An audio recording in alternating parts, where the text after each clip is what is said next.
അടുത്ത ആഴ്ച നിങ്ങൾക്ക് ഉള്ള മാർഗനിർദ്ദേശങ്ങൾ, അനുഗ്രഹങ്ങൾ എന്തൊക്കെയാണ് എന്നാണ് നമ്മൾ നോക്കാൻ പോകുന്നത്.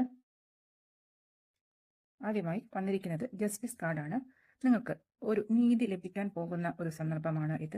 കുറേ നാളത്തെ കഷ്ടപ്പാടുകൾക്കും ബുദ്ധിമുട്ടുകൾക്കും ശേഷം നിങ്ങളുടെ ജീവിതത്തിലേക്ക് ഒരു സന്തുലിതാവസ്ഥ കൈവരിക്കാൻ പോകുന്നു. ഒരു ബാലൻസ് നിങ്ങൾക്ക് കിട്ടും.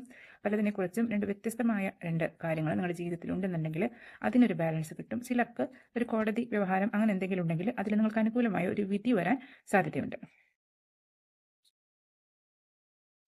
അടുത്തതായി ടെമ്പറൻസ്, ബാലൻസിന്റെ കാര്യം തന്നെയാണ് വീണ്ടും പറയുന്നത്. നിങ്ങളുടെ ജീവിതത്തിൽ നിങ്ങളുടെ പ്രായോഗികതയ്ക്കും അതുപോലെ ക്രിയേറ്റിവിറ്റിക്കും ഇതിന് രണ്ടിനും ഒരു ബാലൻസ് കൊണ്ടുവരാൻ പോകുന്ന ഒരു സന്ദർഭമാണ്. ചിലർക്ക് ജീവിതത്തിൽ ഇമോഷൻസ് അതുപോലെ യുക്തി, വികാരങ്ങൾ, യുക്തി ഇത് രണ്ടും തമ്മിലും ഒരു ബാലൻസ് വരാൻ പോകുന്ന ഒരു സിറ്റുവേഷൻ കാണുന്നുണ്ട്.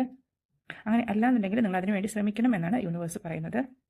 കൂടാതെ ചിലർക്ക് അല്പം സെൽഫ് കെയർ അതുപോലെ റിലാക്സേഷൻ, ഹീലിംഗ് ഇതിനൊക്കെ ശ്രദ്ധ കൊടുക്കേണ്ട ഒരു സമയമാണ്. പിന്നെ ജീവിതത്തിൽ ഒരു സമാധാനം അതുപോലെ ഹാർമണി അതെല്ലാം ഉണ്ടാക്കാൻ വേണ്ടിയിട്ട് നിങ്ങളുടെ ഭാഗത്തുനിന്ന് കൂടി ഒരു ശ്രമം വേണം എന്നാണ് യൂണിവേഴ്സിന്റെ നിർദ്ദേശം. അടുത്ത 9 ഓഫ് സോഴ്സിന്റെ എനർജിയാണ്. ചിലർക്ക് അനാവശ്യമായ ചിന്തകൾ മൂലം, ഉത്കണ്ഠകൾ മൂലം ഉറക്കം നഷ്ടപ്പെടുന്ന അവസ്ഥയാണ്. അപ്പോൾ നിങ്ങളോട് പറയുന്നത് എന്താണെന്ന് വെച്ച് കഴിഞ്ഞാൽ, നിങ്ങൾ ചിന്തിച്ച് കൂട്ടുന്നതിൻ്റെ ഒരു 10% പോലും റിയാലിറ്റിയിൽ സംഭവിക്കാൻ പോകുന്നില്ല. നമ്മൾ എത്രത്തോളം നെഗറ്റീവ് ചിന്താഗതികൾ മനസ്സിൽ കൊണ്ടുവരുന്നുവോ അത്രത്തോളം അത്തരം അനുഭവങ്ങൾ നമ്മളിലേക്ക് ആകർഷിക്കപ്പെടും. കഴിയുന്നത് മനസ്സിനെ പോസിറ്റീവായിട്ട് വയ്ക്കാൻ ശ്രമിക്കുക. കാരണം നെഗറ്റീവ് ചിന്താഗതികൾ വന്നു കഴിഞ്ഞാൽ നമ്മുടെ മനസ്സ് എന്താണ് കൂടുതൽ കോൺസെൻട്രേറ്റ് ചെയ്യുന്നത് നമ്മുടെ ജീവിതത്തിൽ സംഭവിക്കുന്നതാണ് പറയുക. അപ്പോൾ നിങ്ങൾ ഇത്തരം നെഗറ്റീവ് ചിന്താഗതികൾ ഒഴിവാക്കുക. അത് വരുമ്പോൾ തന്നെ അതിനെ ഡൈവേർട്ട് ചെയ്ത് അങ്ങനെ സംഭവിക്കില്ല എന്ന് മനസ്സിനെ പറഞ്ഞ് ബോധ്യപ്പെടുത്തുക. അപ്പോൾ തന്നെ ഒരുപാട് അപകടങ്ങൾ നിങ്ങളിൽ നിന്ന് ഒഴിഞ്ഞു പോകും.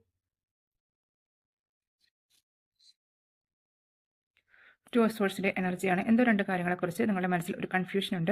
ഒരു തീരുമാനം എടുക്കാൻ കഴിയാതെ നിങ്ങൾ ബുദ്ധിമുട്ടുന്നുണ്ട്. അതെന്താണെന്ന് നോക്കാം. ഒരു റിലേഷൻഷിപ്പിനെ കുറിച്ചൊരു കൺഫ്യൂഷനിലാണ് നിങ്ങളെന്നാണ് കാണുന്നത്. ഒരു നഷ്ടപ്പെട്ടു പോയ ഒരു ബന്ധമാണ്.